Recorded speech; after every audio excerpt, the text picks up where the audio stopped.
Okay, we can get started. Welcome to the forum, everyone. I am talking to those at home on Zoom and also in the Great Hall. This morning, I would like to welcome Dr. Marjorie Callahan, who is an architect and professor at the University of Oklahoma. And I am going to turn the forum over to Dr. Barbara Perry. So for the opening prayer, a monk once told Irish literature Nobel laureate Seamus Heaney to read poems as prayers. So on this day, after the 20th anniversary of 9/11, I thought it apropos to read Dylan Thomas's Welsh poem, Death Shall Have No Dominion, based on Psalm 22 and Romans 6, just the first stanza. And death shall have no dominion. Dead man naked, they shall be one, with the man in the wind in the west moon. When their bones are picked clean and the clean bones gone, they shall have stars at elbow and foot. Though they go mad, they shall be sane. Though they sink through the sea, they shall rise again. Though lovers be lost, love shall not, and death shall have no dominion. I am especially honored and pleased to introduce my sister, Marjorie P. Callahan, Professor of Architecture and former Associate Dean at the University of Oklahoma, to give our adult presentation on the architect's role as public mediator, symbols of grief, memory, catharsis, and honor. Marjorie received her Bachelor's of Arts in Urban Economics and Art from Mills College in San Francisco, a Bachelor of Architecture from the University of Oklahoma in Norman, a Master's in Science from the University of Massachusetts Amherst, and a fellowship grant from the Rhode Island School of Design in Providence, where one of her three very talented daughters now teaches. She has received numerous excellence in teaching awards, including from the OU and the state for her work in graduate liaison, in which she received international recognition. From the American Institute of Architects, from whom she was selected as one of 5 scholars from across the country, for a Faculty Alpha Omega Leadership Award and for the Mayor's Community Service Award. Instituted by Secretary of State John Kerry, she was invited as 5 participants to serve in diplomacy labs by the Washington, D.C. Federal State Department to develop global public-private partnerships and entrepreneurial architecture mindsets in developing countries, now involving the International Red Cross in Geneva, Switzerland. She was awarded funding by the Institute for Human Flourishing to encourage the practice of lifelong virtues in coursework, and to my delight, now reads poetry to her students.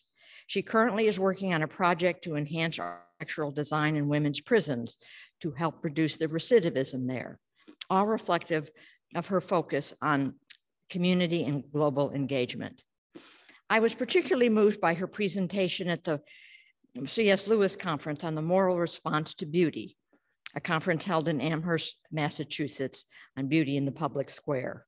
Inspired by Frank, the London cab driver in Lewis's The Magician's Nephew, who on viewing the magnificent creation of Narnia states, "Glory be, if I'd seen this before, I had been a better man all of my life."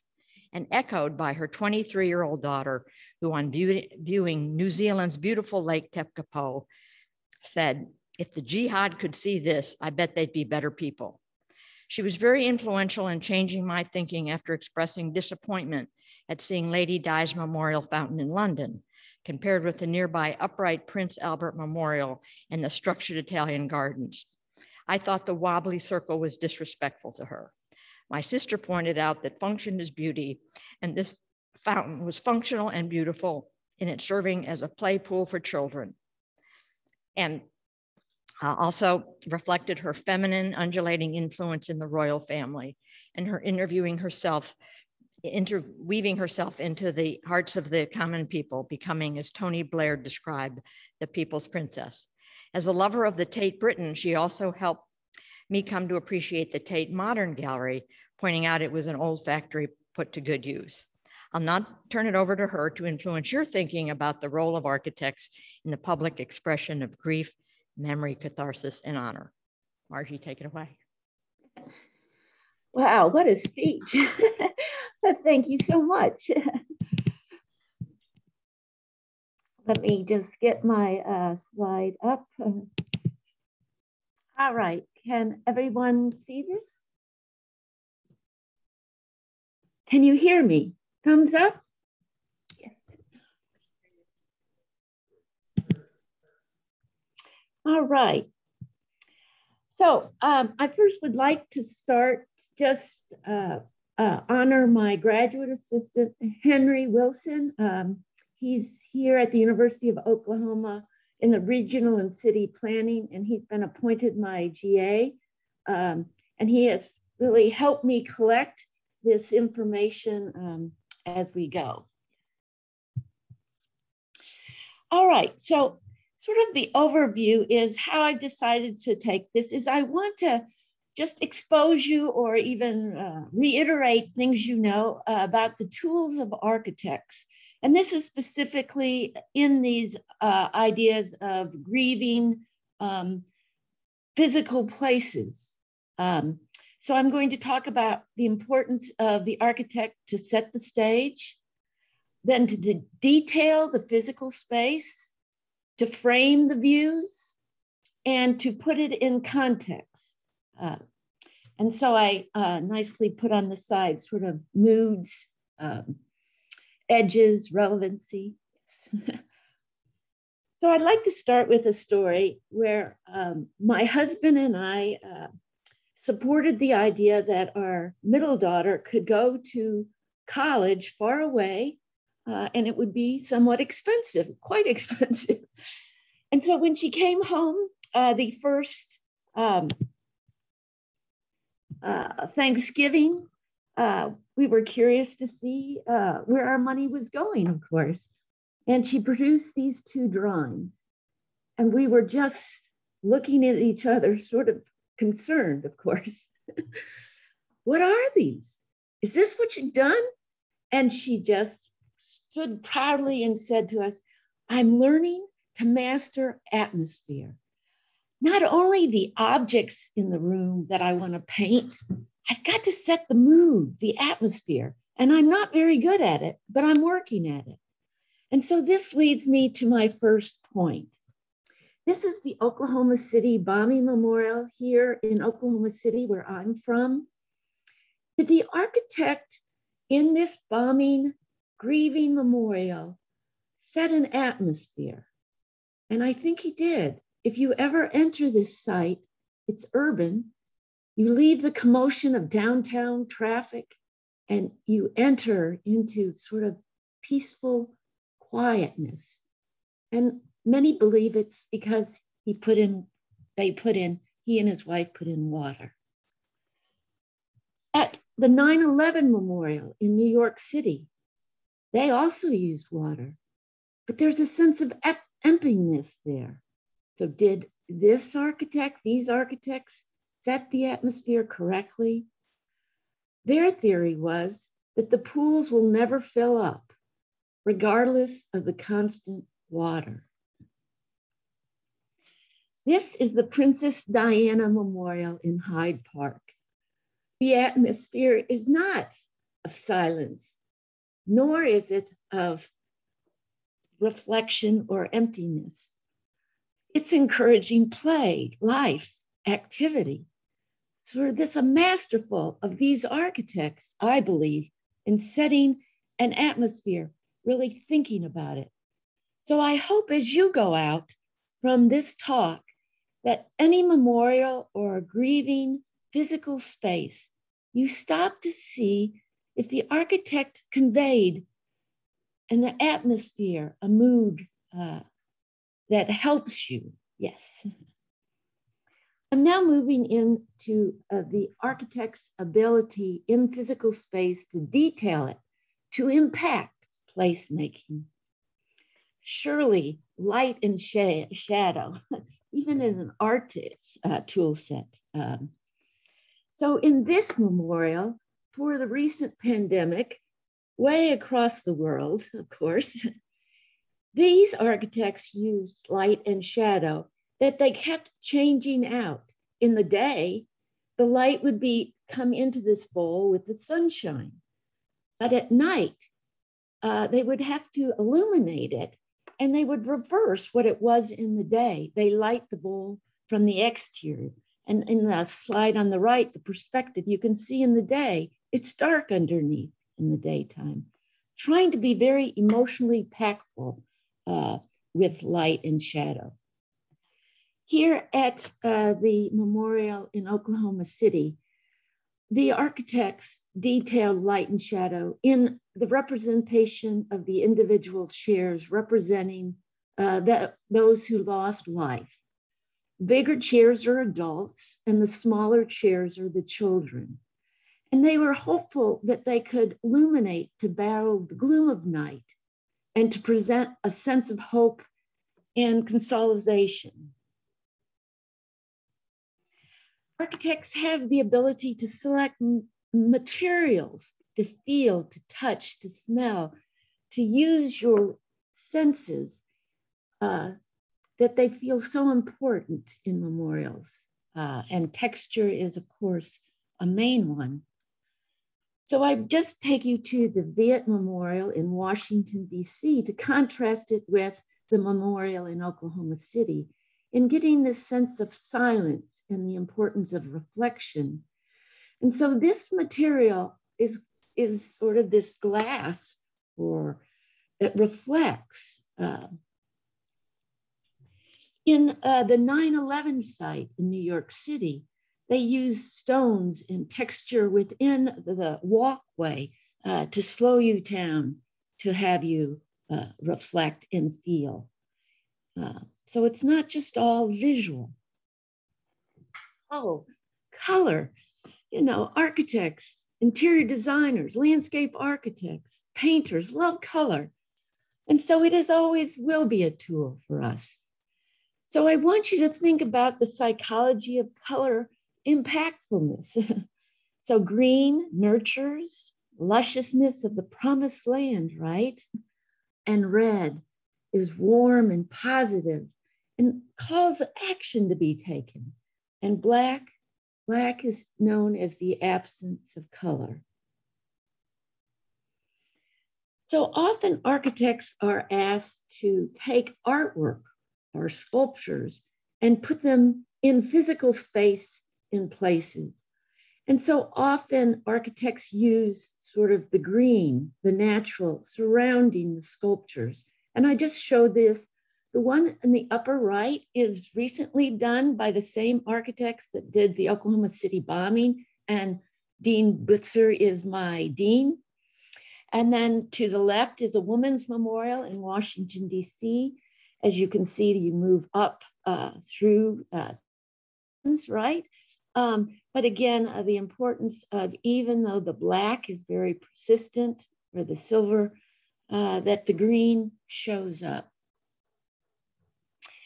Even in your hometown, there's hope and inspire in the Memorial Rose Garden, whereas we know red, or the changing of colors of roses, can be inspiring and hopeful.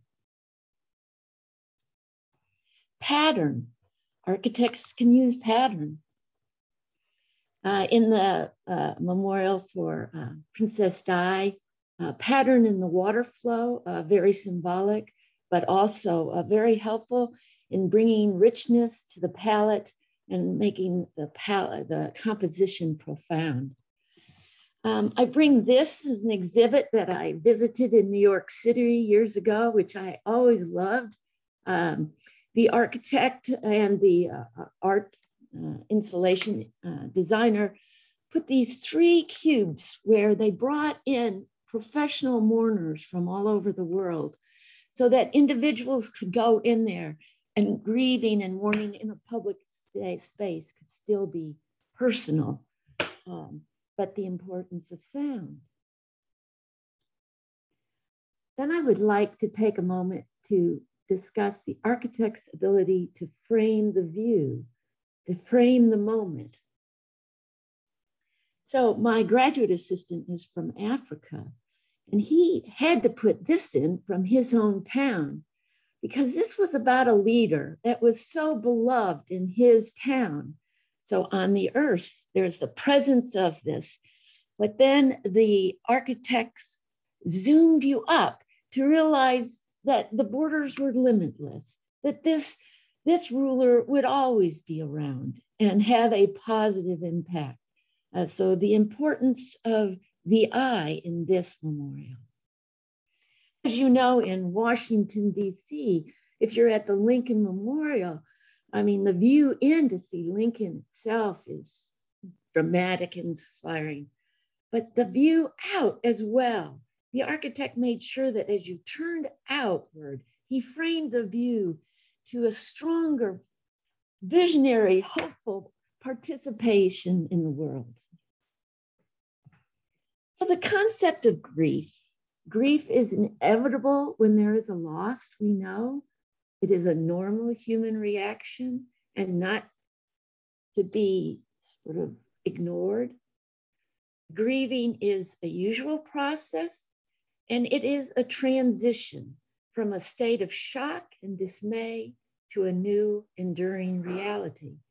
And this I wanted to talk about in framing views architects do sort of at burial sites.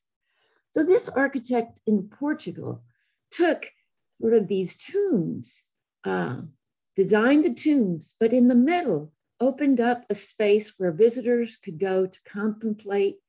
And he framed the view of the surrounding beautiful landscape outside. Sort of a lovely positioning, I would say, of the frame. We also know of the 5 stages of grief being very transitional as well, that you might start off, you know, everybody does this differently, but you might start off in denial, you move into anger, you start to bargain with God, you move into depression, and then you arrive at acceptance. And so at the bombing memorial here in Oklahoma City, these architects also took the time to frame the view, but use the idea of time, the transition of time. You enter this site, they'd like you to enter it on the east side, where above it says 901. That stands for the moment before the bomb got launched. You walk through the 2 gates, and in that moment of in between the 1 minute and the 2 minute, you have a moment to collect yourself before you enter the tragedy space. And it's asking you, a moment to collect. And then on the other side, if you turn around, it says 902. And from 902 to the other side, the other 902, is the period of the bombing took place. And then on the west side, going out of the memorial site, says 903. And that marks the time after the explosion when rescuers, the community arrived and recovery began. And so it's this idea that grieving is transitions, and it's a normal process of life, and not to rush it. Oh, shoot. I've got to go.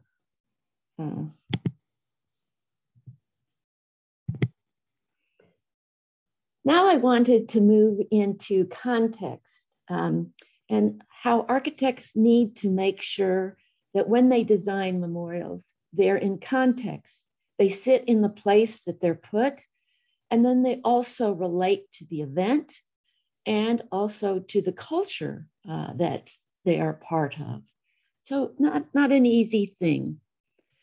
So on the first one, I laughed because I wanted to respond to my sister's comment that when we were in London together, I think she really loved the structure and the formalness of the Prince Albert Memorial in Hyde Park.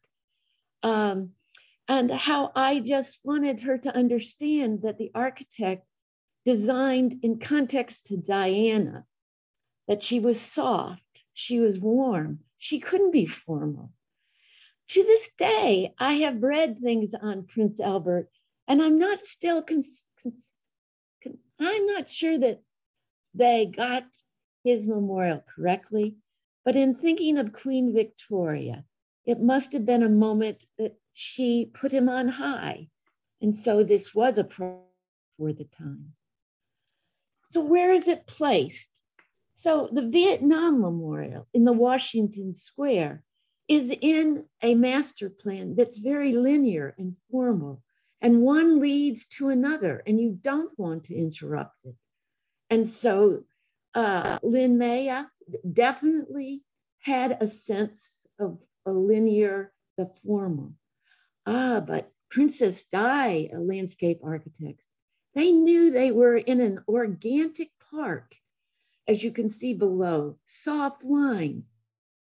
That was okay to put her in this sort of context. Yes. I bring you to, in France, a lovely memorial where the client asked the architect, I don't want to be a huge, grand, linear ceremonial spaces.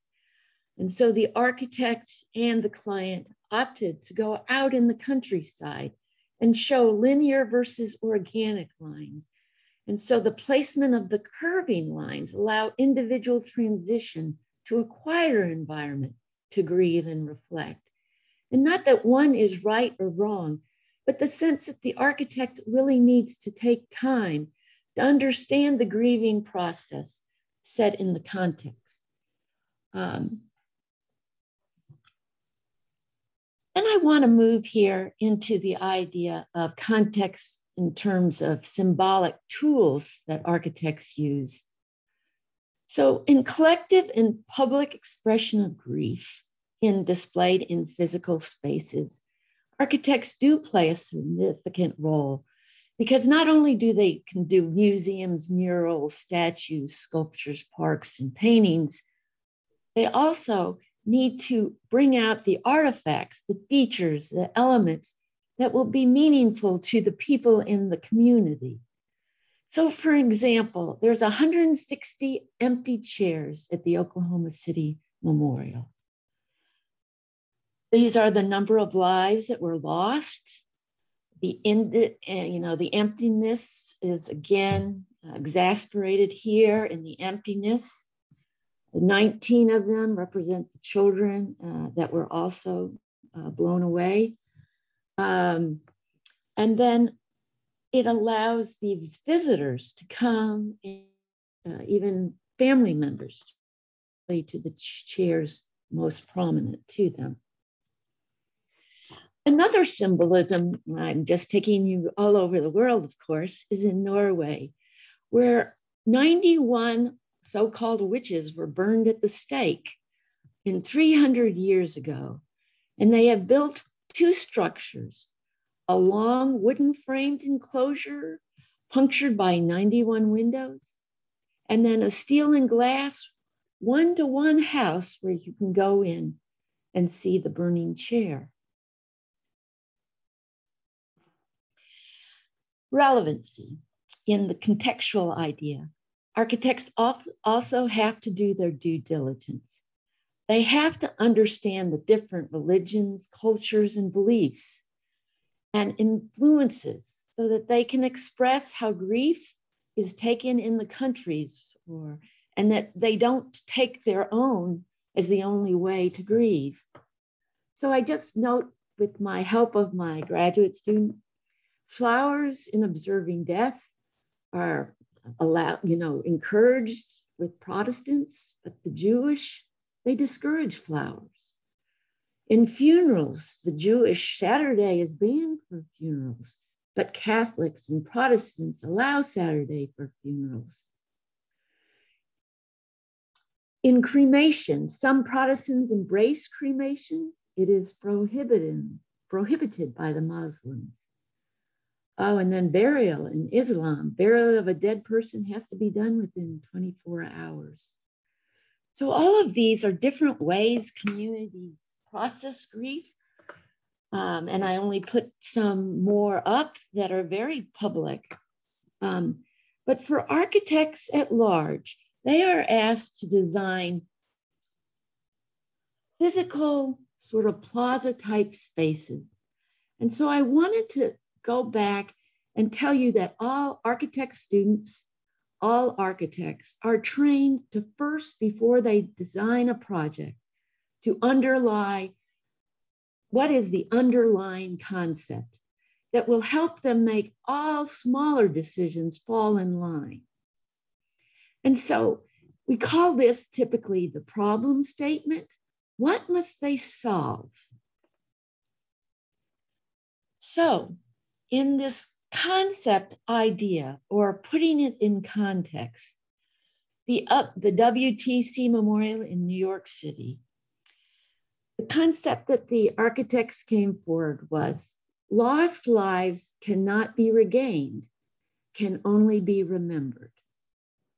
So of course it is going to reflect and take time to remember, but it also is going to have this underlying concept.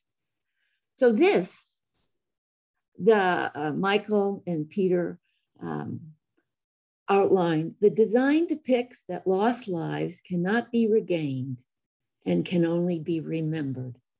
And so they put in 2 pools, right, based on the relationship and the proximity at the time of the text.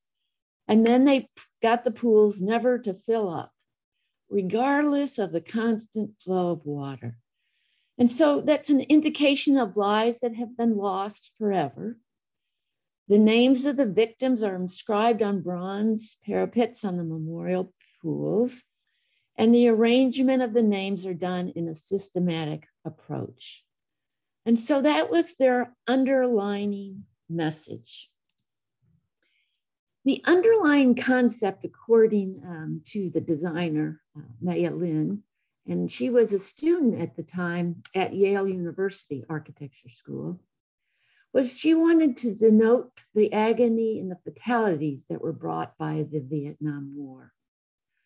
And so her idea was to create a dent in the earth to denote the agony and the fatalities that were brought by the Vietnam War. So again, you see the importance of the dent in the earth. So now just sort of bringing this sort of all together for the Oklahoma City bombing memorial, which I can go and feel and sense and know and hear directly from my dean. I just want to begin to paraphrase it and then move deeply into it. It's located in downtown Oklahoma City. So again, not a rural site, but an urban. So very formal street lines.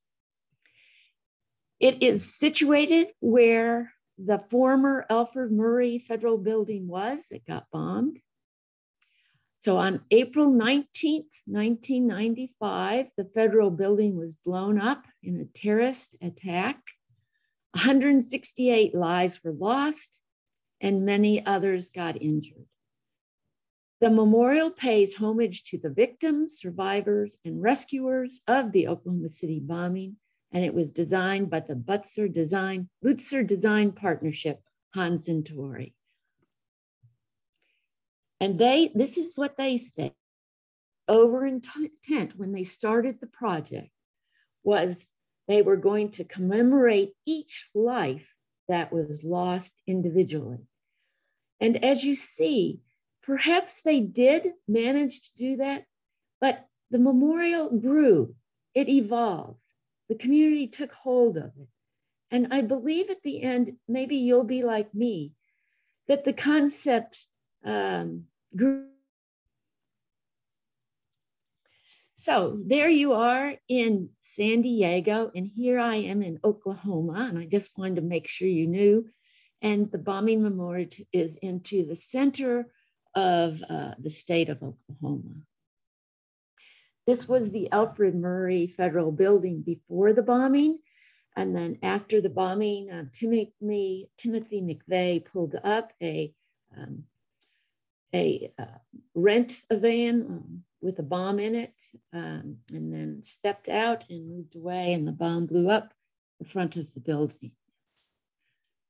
it's so hard for us to believe because we were in the heartland, you know, we're in the heartland. How did these tragedies happen? I mean, how do they occur?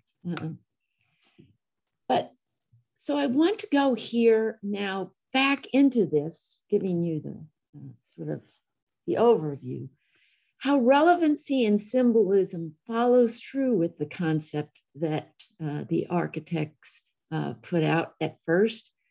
And then I wanted to reiterate these universal architect tools so that we hit them again with you. And so they will always be in your tool chest. So we're going to look at the entry gates, the water, the chairs, the viewports, the lines of the plan, and the borders. So as I said earlier, I believe the architects got the atmosphere set. They wanted silence and peacefulness. And so they put in a liquid mirror where the water runs down it on the side and returns. And it gives a sense of reflection, which is of all sort of grieving places, the importance of reflection and the importance that after you reflect and you've gotten a bigger picture, that perhaps you can leave with the life afterwards in some sort of format. It is like the Vietnam Memorial. And that the nature of a pool reflects tranquility and misery at the same time is always a question for you. So would this go back to their overall plan to commemorate? It does, it commemorates. They wanted to commemorate each life that was lost individually. And so they detailed with light and darkness, so that the flame never ends. When you go in the site, if you go in the morning or in the night, you're very aware of those individual losses. They added, or they left, is better put, nature, color, correct? The importance of the color of green.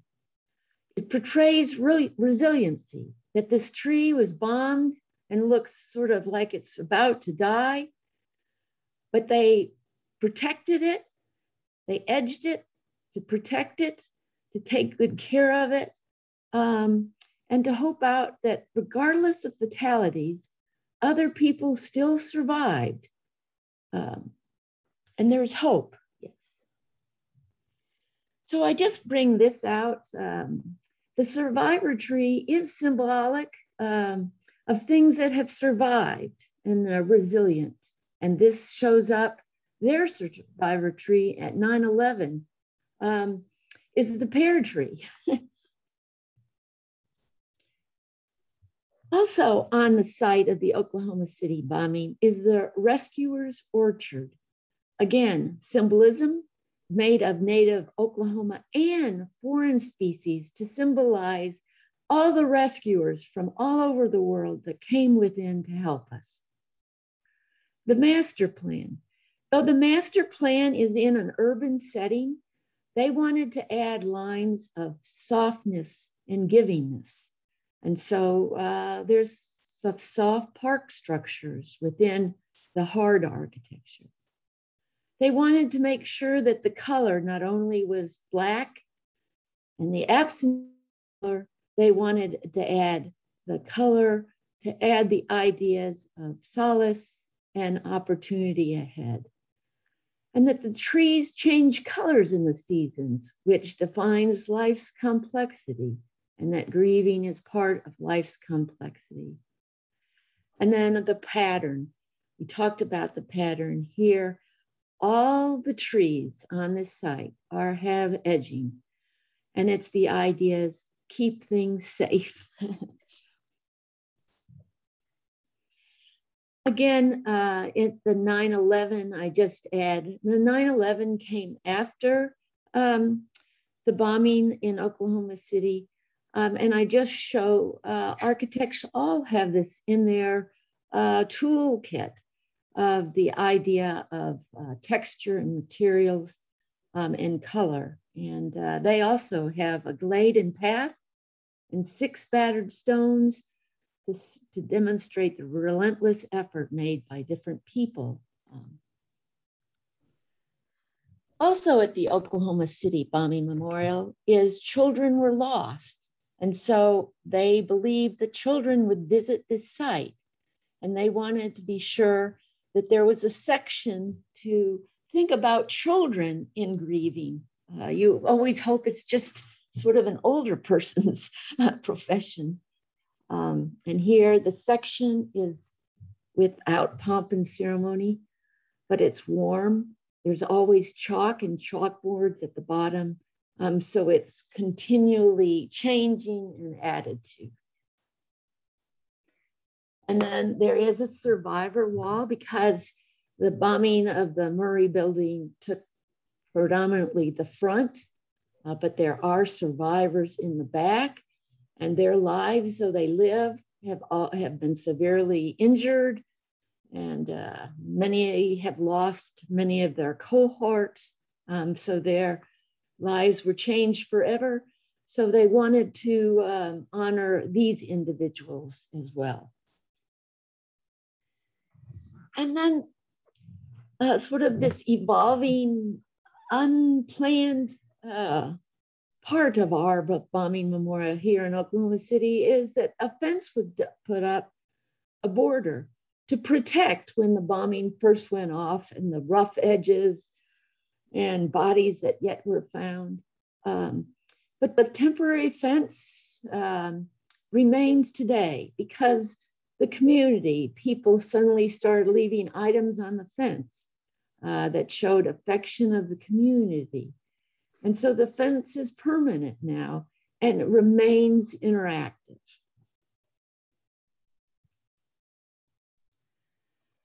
So the conclusion or the challenge, of course, for an architect, that grief is a transitional process which forms part of life, and different people display grief in diverse ways. So perhaps it's not only for the mass population, but you have to also find the private moments. Grief is expressed in many forms in public spaces, depending on the culture and the context. And so you need to really hear the client. So perhaps I can sort of conclude that architects design to reflect the purpose of the space. They must hear what the purpose is. They need to create a connection between the people and the space event it represents. So sometimes the client is a private client or a federal client, but you always have to step back and say, who really is the client here? And so you have to create a connection between the people, the public, those that come to visit, those that have been hurt the most, and not who pays for the site. For people to connect with the deceased, even in their absence, to be able to offer that this can maintain itself, that people can keep coming back years after year. These materials can't decay. They have to show a sense of presence. To enable physical space to commemorate victims and people. And sometimes that's not putting them high up on a podium. Sometimes it's a whole different method of articulating. And to help those left behind to move out with hope and inspiration. And that can be an individual as well as a community, as well as a global world at large, as well as the humane part of all of us. So of course, my big hope for you from this talk is that you leave aware when you visit these sites.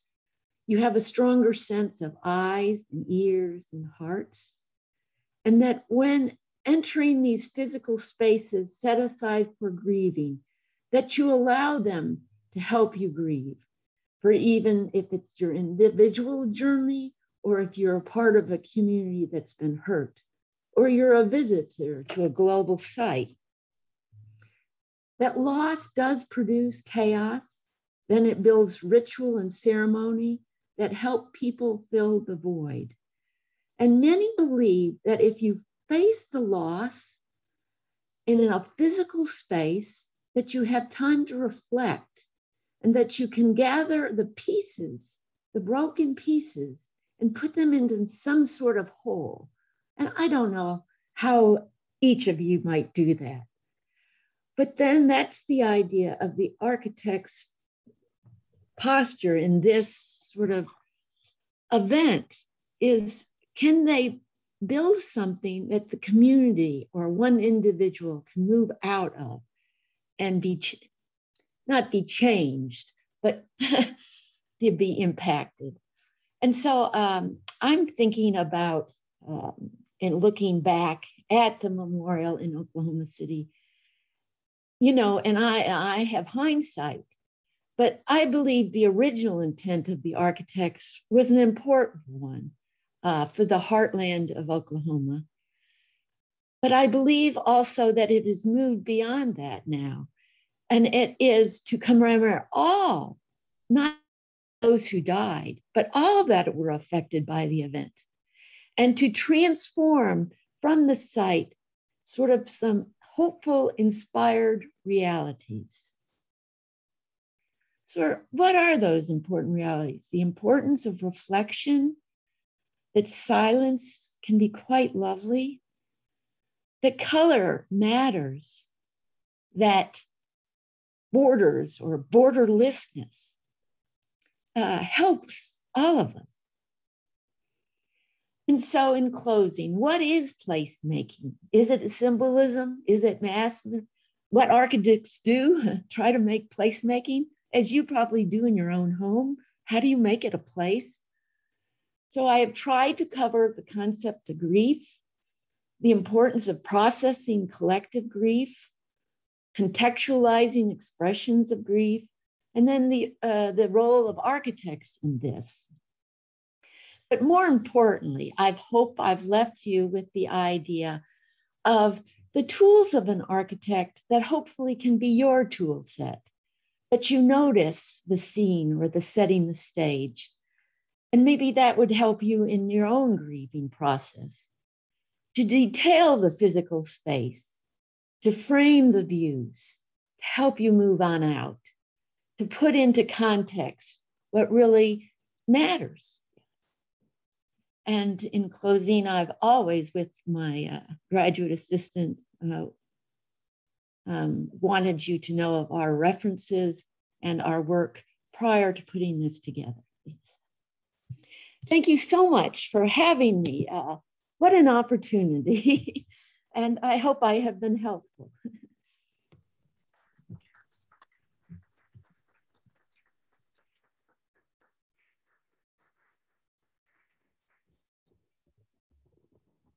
Well, I'm taking over from Stacy. Are there any questions? You have time, Barbara.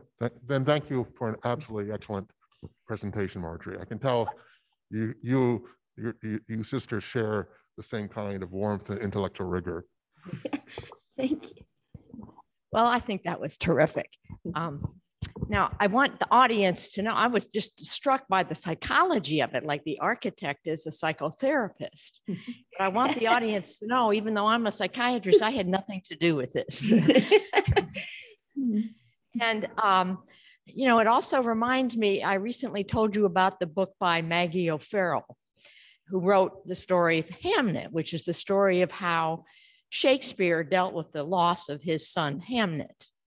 And, you know, the bottom line is that the arts are really crucial in helping transition from grief to healing, is critical in the healing process. And to echo one of the points you made, you know, when in the play Hamlet, the father dies and the ghost repeatedly says, "Remember me." So I thought this point that you said, you know, the architect has to be for all time. And I thought that remember me. And, you know, one of our psychotherapists says that's what in grieving people are looking for some way of connecting with the deceased. And I think you've really brought that home. Thank you.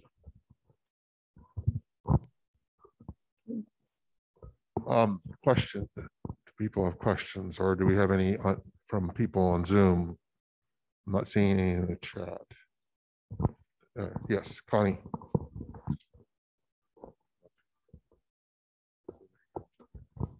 Thank you so much. This was very special for us today here at St. Paul's and our Zoom people. We are grieving here because we have lost so many of our very dear parishioners, and I think this helps us. We don't have a memorial for them here, but we love them and we honor them in our service and remember them every day. And I had a close connection with the Oklahoma City bombing. One of my co-workers at the time was from Oklahoma, and her cousin's daughter, 1 year old, was killed in the bombing. And she was watching on TV, and she could see her cousin standing, and she didn't know why. And then she learned that her daughter, her first day of daycare at the center. So I always remember that. And thank you again. Please, I want you to know how much we appreciate you. Well, thank you so much. You know, it's so funny when you put something like this together, how emotional you get. And just when you mention children, it's just tough, isn't it? So I had just a curiosity question. So you said your students learn about the design process. Do you typically, as they learn to become architects, do you typically learn about this at the beginning, at the end of their years, or is it spread out throughout their classes? Sure. How interesting. You know, the first semester of architecture school, it's usually a 5-year undergraduate program. There are master programs, but for an undergraduate professional architecture degree, the first year is pretty much principles. And so principles being that you would recognize the importance of light, shadow, void spaces, full spaces, materiality, texture. Yes, so does the idea of making decisions from one concept, building the concept, it's put out there, but we have not found that the freshman first-year student can typically sort of handle that. So the idea of building out of a concept, which then is your overlying principles that all your decisions, like your subcategories, go back to. So if you have a round building, if the contractor came and said, I want to change the skylight to square because I can order it easier, you would have to say, no, the concept is circular. So the skylight needs to remain circular. That takes many years. And, but it's sort of fun to watch the first year architecture student evolve into the final years. And that's when we start moving them out to the public and doing outreach projects. And the first goal of the semester is to see if the architecture student can listen. Can he really hear who is the client needing? I hope that's helpful. Yes. Oh, that's very helpful. It's very insightful. We have a comment from Claudia Dixon. Thank you. Today, after the 20th anniversary of 9/11, is especially helpful and consoling to see your presentation of the other memorials around the world and how they memorialize loss, what the architects think of as they create their designs. Thank you. Do we have more questions? Anyone else have any questions? Well, I don't think we do, but thank you again, Marjorie. Again, that was a really, Yes. truly excellent, well, really helpful. And as people said, very apropos on our, right at the 20th anniversary of 9/11. So thank you. Oh, thank you. Okay, I think we're all done then. Thank you again.